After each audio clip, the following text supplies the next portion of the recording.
Hi, welcome to the Culture Curators Podcast.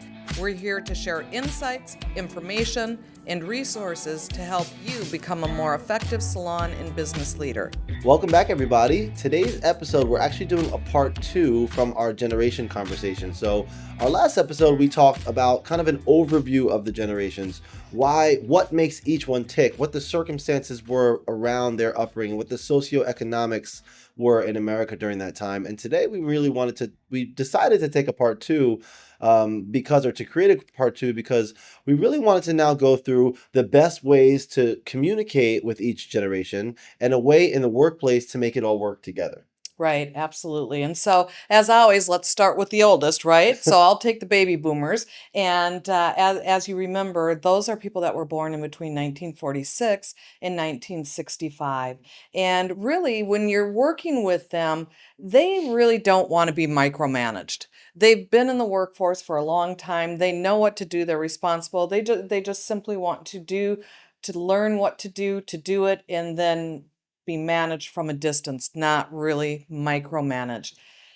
They like to be a mentor to the younger people. So they're great mentors. So when you have somebody that needs some mentoring on your team that's maybe young, just getting into the industry, and you happen to have a baby boomer who has been in the industry for a while, ask them, recognize them for their experience, what they've accomplished, what they've done, and ask them to share that experience by mentoring some of the younger team members. Yeah, absolutely. I think also, you know, they like that kind of like corner office kind of promotion type of They situation do. too. Give me the bonus. Yeah. Give me the corner office. When you're gonna do a review, they like a very formal setting in a review. They like to have it all in writing, and they're okay with a yearly review, but make sure that it's all in writing.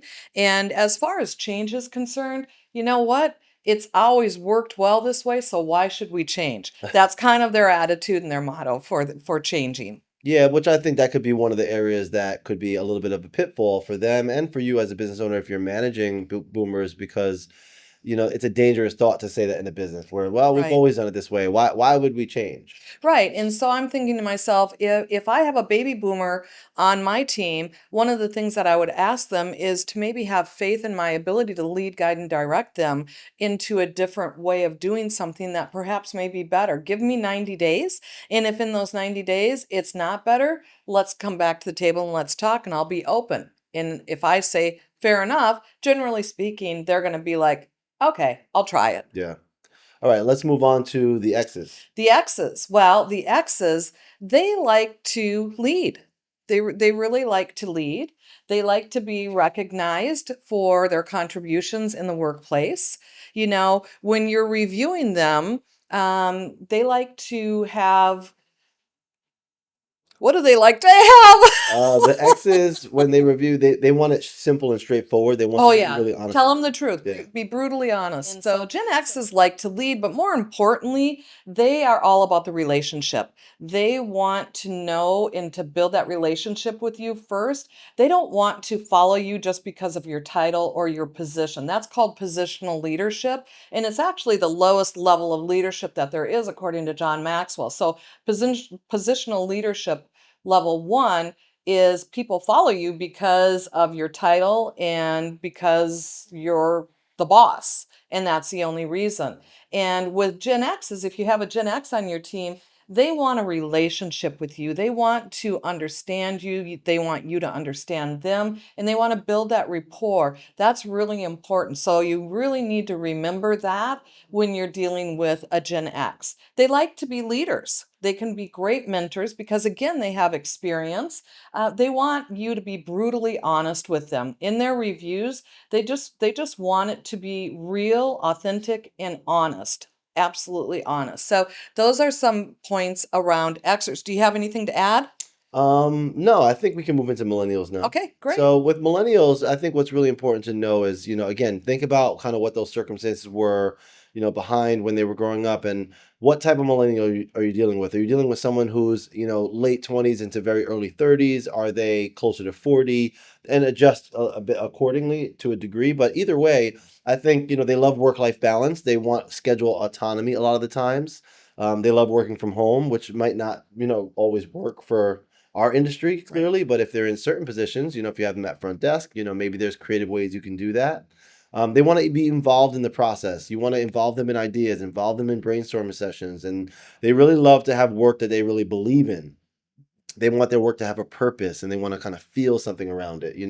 They look at, again, the older generations that might have had, a job with one company for 30 years, and they just don't aspire to that. Many of them aren't homeowners yet because they can't afford it, or that's not even an aspiration for them. Right. So the white picket fence in a family is not necessarily what every millennial is shooting for. Some are, for sure. Especially I think on the older side of them, but definitely not, I'd say the large majority. And I think when you're talking about feedback with them, they're a little bit sensitive. Think about the helicopter parent, the overprotective parent, that everybody gets a trophy thing. So they can be a bit sensitive to critique and to criticism. So you need to tread lightly with it. It doesn't mean you can't provide it, but I would definitely tread lightly and be kind. And be maybe a little extra kind in certain scenarios. So if you think about yourself as a leader, and let's say that you have a meeting back to back to back with a boomer, an X, and then a millennial, think about how different you need to adjust your style. So again, as leaders, this is kind of what I learned, I think, the hard way. It's not about people adjusting to you. It's about you adjusting. It's the same thing like a coach does. A coach can't coach every player the same exact way and get the same result. So that's a really key component with millennials. And they want regular change. They like change pretty regularly. They also want frequent feedback from you. But again, they want it on a kind of kind basis, and they want it to be really, really super nice. So let's move into the last and final, which is Gen Zs. So Gen Zs, can feel like Gen Zs are maybe driving you a little crazy right now, right? Did you know that a Gen Z's attention span is 8 seconds?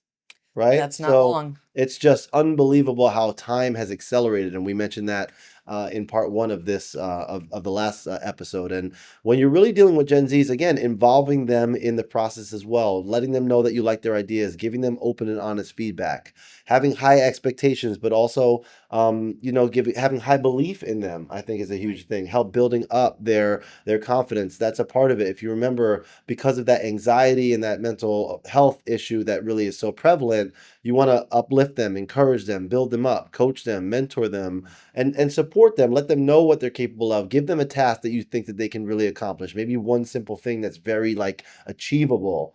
If there's technology in your salon, they're a huge person that you can lean on, or a huge group of people you can lean on to help you in that area, whether it's social media, whether it's computers, whether it's, something handheld, whatever it is, it's innate for them. So why not harness that as a strength? Yeah, absolutely. And there's just a little tidbits of information for each of the generations. And so now as you move forward and you're thinking about these generations and you're thinking about the different tasks that you have within your organization, you can start to now choose and select different people, perhaps from different generations, based on the task at hand to do. And really, you're going to set your culture up for a win. You're going to set that person up for a win. And they're actually going to feel good. Believe it or not, your team does want to help you.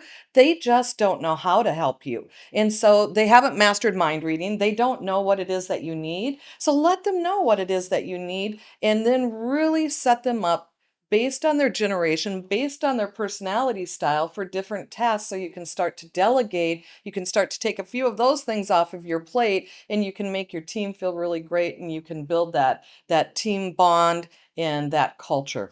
Yeah, and I think in closing, the idea of having these, part one and part two of these episodes is to help you understand and see the value in having different ages, as opposed to living in the frustration, or maybe, can't really think of a different word, the frustration that Frustration. can really create within a culture, from group to group, or from you as a leader to, all of your team. So we hope this really helps. As always, please comment, tell us, what generation are you? Where do you struggle? Where, do you find success in this kind of area? Do you have any questions on it? We'd love to hear from you. And also, if you ever want to tell us what topics that you're interested in, please comment or shoot us an email, info@myculturecurators.com. We'll see you on the next episode. Thank you for tuning in to this episode of the Culture Curators podcast. Please like, comment, follow, and subscribe.